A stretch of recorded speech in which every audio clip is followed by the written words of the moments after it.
बीच बढ़ते हैं आगे। अब हमारे साथ एक खास मेहमान हमारे कॉर्पोरेट सेगमेंट में अब सेंचुरी प्लाईबोर्ड्स के केशव भजंका हमसे बने हुए हैं। वेलकम टू ईटी नाउ स्वदेश मिस्टर भजंका, बहुत बहुत स्वागत है आपका। प्रियंका यार, आपके रिजल्ट्स के बाद हम आपसे पहला रिएक्शन लेना चाह रहे हैं और हमने देखा कि आपकी सेल्स बढ़ी है। Q4 आपके लिए बहुत ही अच्छा क्वार्टर भी रहा है, और लेकिन मार्जिन का प्रेशर होने के बावजूद भी आपने अपने ऑपरेटिंग लेवरेजेस को मैनेज किया। क्या किया आपने? प्राइस हाइक लिया क्या सर? Good morning Priyanka.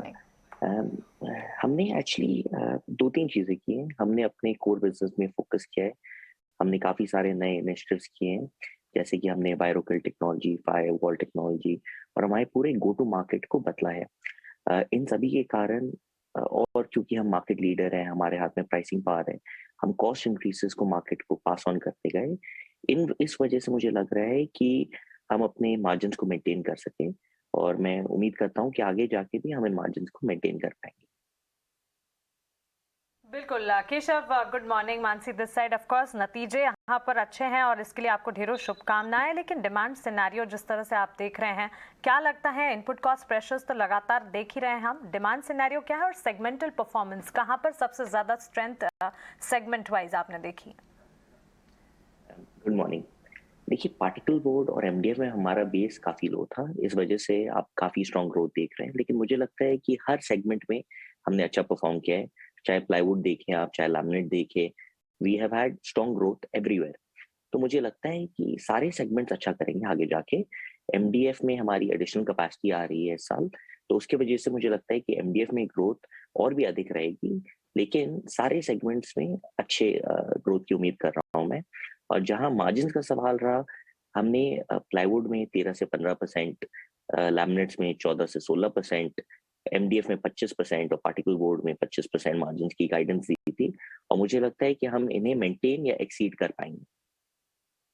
भजंका, जैसे आप खुद ही कह रहे हैं कि आगे चल के आपको ग्रोथ अच्छी दिखती है, मार्जिन्स भी आप मेंटेन कर लेंगे, और जिस सेगमेंट से जुड़े हुए रियल एस्टेट वो तो वैसे भी अपने आप में बहुत अच्छा है, और अब तो ऑफिसेज भी खुल गए हैं। तो आप मेरे को ये बताएंगे, आपने कैपेक्स करना है या कर लिया सर? दोनों। हम कैपेक्स कर भी रहे हैं और हम और कैपेक्स भी करेंगे भी। हाँ। अभी हम अपनी कैपेसिटी एडिशन कर रहे हैं हमारी होशियारपुर प्लांट में, जो करीब 60% कैपेसिटी एडिशन होगी। और इसके साथ ही साथ आंध्रा में हम 950 सीबीएम का एक नया एमडीएफ प्लांट ला रहे हैं। हम 4 लाइन की एक नई लैमिनेट फैक्ट्री ला रहे हैं। तो हर सेगमेंट में हम एक्सपैंड कर रहे हैं, और आगे जाके भी आपको और एक्सपेंशन प्लान्स के बारे में हम बताएंगे। राइट, बिल्कुल। साथ ही केशव, हम पूरे इस पैक में देख रहे हैं जिस तरह से होम इम्प्रूवमेंट थीम, ये बड़ा थीम है। हम अच्छी खासी पेंटअप डिमांड देख रहे हैं, चाहे वो कमर्शियल हो, रेसिडेंशियल रियल एस्टेट हो। जाहिर तौर पर आपको भी फायदा मिलता है। आगे की आपकी फॉरवर्ड गाइडेंस क्या होगी आने वाले 3 साल 5 साल के लिए? देखिए, मुझे लगता है कि रियल एस्टेट का साइकिल अब वापस घूम गया है, क्योंकि पहले 5-6 साल आप देखेंगे कि हमारा कि रियल एस्टेट का डिमांड पिछले 2020 के पहले 5-6 साल तक सबडूड था। मुझे लगता है कि अब आगे जाके मीडियम टर्म में काफी अच्छी रियल एस्टेट की डिमांड आपको दिखेगी, और हम सारे जितने भी बिल्डिंग मटेरियल सेक्टर के इंडस्ट्रीज हैं वो अच्छा करेंगे, और उनमें मार्केट लीडर्स जैसे हमारे सेगमेंट में सेंचुरी प्लाईवुड हुआ, उनकी ग्रोथ और भी बेहतर रहेगी। केशव जी, प्राइसिंग पावर की अभी अभी आपने बात की। पिछले दिनों में क्या कोई प्राइस हाइक्स या फिर आने वाले दिनों में कोई प्राइस हाइक्स आप प्लान कर रहे हैं? बिल्कुल। अप्रैल के महीने में ही हमने प्लाईवुड में एक प्राइस हाइक लिया है, और जैसे जैसे हमें जरूरत दिखती है रॉ मटेरियल प्रेशर की वजह से, हम सेगमेंट्स में प्राइस हाइक लेते हैं। ठीक है सर, ये चाइना में जो कोविड चल रहा है और चाइना में जो पूरी तरह से लॉकडाउन है, इसका कुछ बेनिफिट मिलता है एबनॉर्मली? क्योंकि कंपटीशन तो होता ही होगा सर। देखिए, चाइना से इंडिया में इन सारे प्रोडक्ट कैटेगरीज में बहुत अधिक कंपटीशन, एंटी डंपिंग ड्यूटी भी आ गई है, और आज के दिन जो शिपिंग फ्रेट इतना बढ़ गया है, उसकी वजह से एक नेचुरल हेज हो गया है। तो मुझे लगता है कि उससे हमें खास बेनिफिट अभी शॉर्ट से मीडियम टर्म में नहीं मिलेगा। केशव, आपके स्पेस में ना बहुत सारे अनऑर्गेनाइज्ड प्लेयर्स भी होते हैं। ऐसे केस में आप ये वाला प्रेशर कैसे झेलते हैं? यानी ये कंपटीशन फ्रॉम रीजनल और अनऑर्गेनाइज्ड सेक्टर, इसे कैसे टैकल करेंगे? मार्केट शेयर कैसे इंक्रीज होगा सेंचुरी प्लाई का? देखिए, अनऑर्गेनाइज्ड प्लेयर्स की क्वालिटी थोड़ी पुअर रहती है, इसी कारण से वो सस्ते दाम में माल को बेच पाते हैं। और जो जो क्वालिटी प्रोडक्ट होता है वो लॉन्ग टर्म में सक्सेसफुल रहता है। तो हम हमेशा इंश्योर करते हैं कि हमारे सारे प्रोडक्ट्स बेस्ट इन क्लास रहें, बेस्ट इन क्वालिटी रहें, और लॉन्ग टर्म में इसका बेनिफिट हमें दिख रहा है।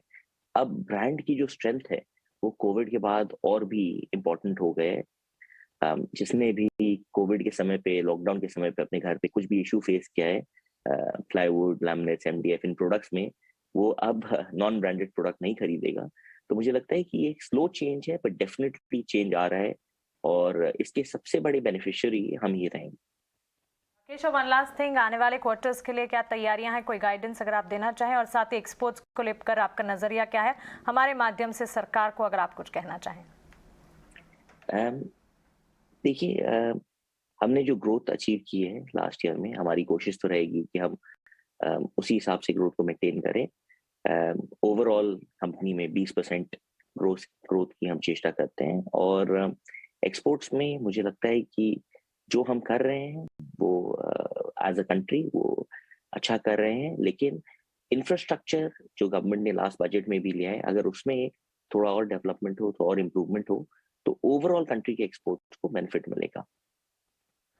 ठीक है मिस्टर भजंका, बहुत बहुत शुक्रिया, थैंक यू वेरी मच। अच्छा लगा आपसे बातचीत करके, और आपने बिल्कुल खुल के अपनी बात रखी है, और उम्मीद करते जल्दी आपसे वापस मुलाकात होगी और इसी बेहतर नंबर्स पे फिर मुलाकात होने वाली है। बहुत बहुत शुक्रिया sir, thank you very much.